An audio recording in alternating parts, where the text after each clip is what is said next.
So with the last 30 chapters or so of Jujutsu Kaisen having Sukuna seamlessly cut W's through every single one of Jujutsu Kaisen's most prodigious and powerful characters, I've come to see a decent amount of people propose the hypothetical event in which Sukuna manages to actually defeat all of the heroes and win, giving the manga a heroes lose and villains win bad ending type of situation.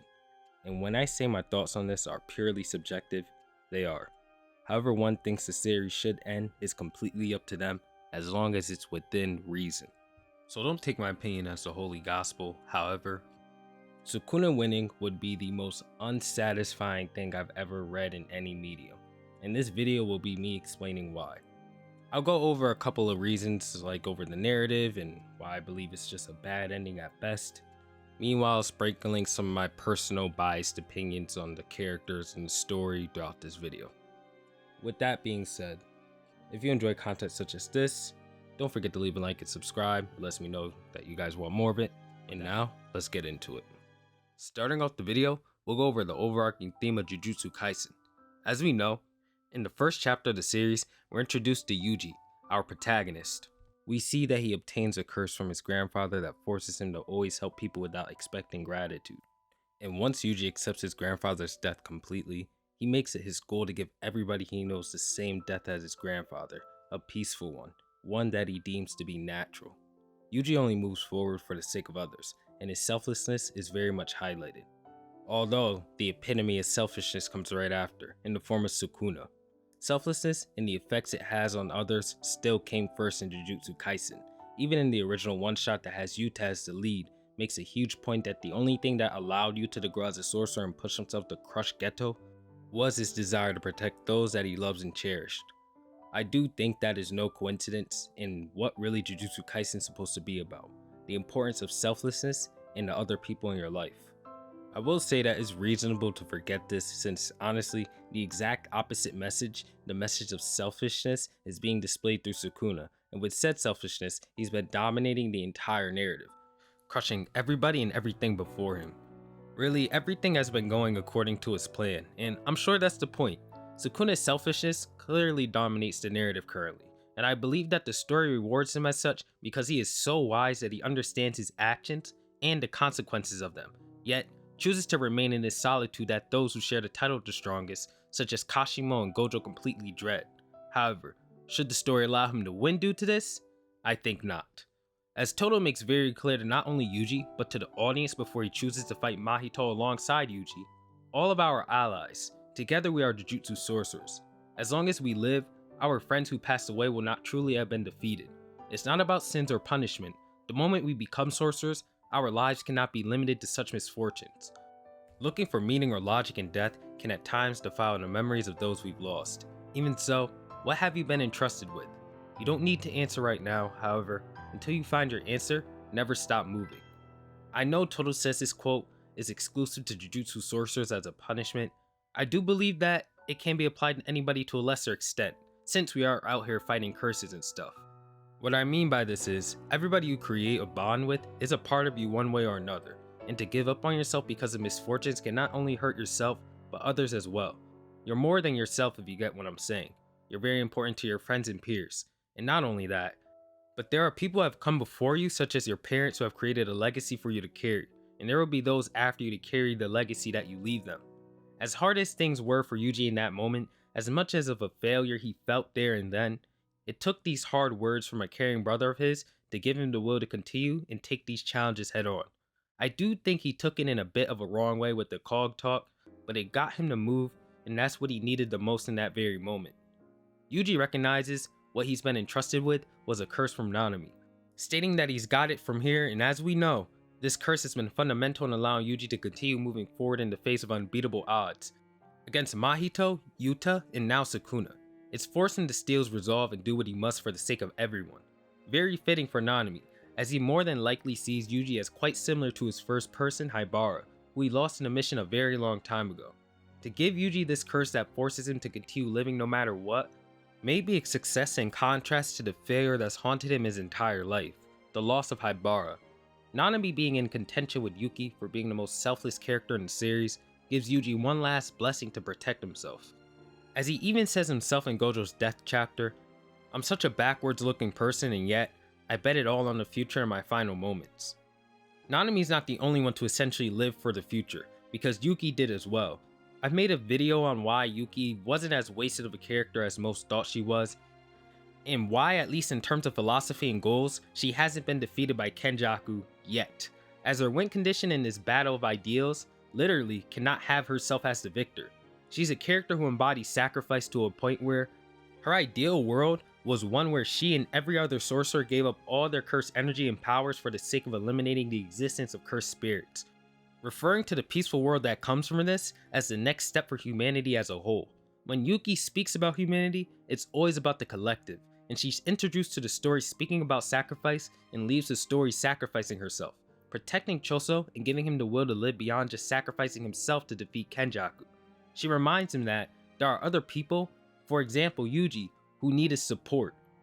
Not only this, but obviously giving these two brothers very useful information on the soul, this more than likely coming into play with Yuji's new abilities, and my mini theory is that Yuji has come to figure out how to communicate with his siblings that he's apparently consumed through this book since he's ingested their souls. Obviously, there's much more that can be said about these two characters, both Nanami and Yuki, but my main point with them is that their arcs are also a part of the grand theme that this story pushes, selflessness. Yuji would have not had the conviction and strength required to push through the Culling Games, and certainly not against Sukuna right now, had those two not played their role in cultivating the future and understanding that there are others to carry the torch that they will leave behind, that their actions go way beyond themselves, and this is what also seems to happen to Higuruma in the most recent chapter. As Higuruma first put out the idea of obtaining the Executioner's Blade for the sake of defeating Sukuna in the event that Gojo lost, we see that everybody has come into this battle with the intention of completely protecting Higuruma no matter the circumstances, because Higuruma is their best chance of victory. Despite this, he still saw no value in himself due to his actions in the Culling Game.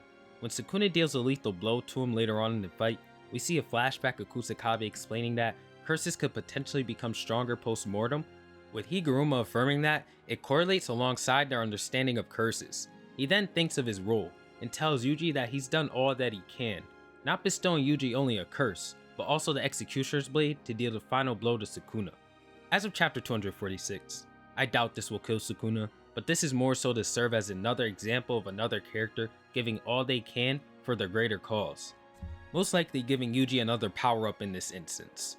A lot of character arcs in the story follow this trend, and one way or another, it leads to another character growing in either strength or resolve to continue this endless marathon.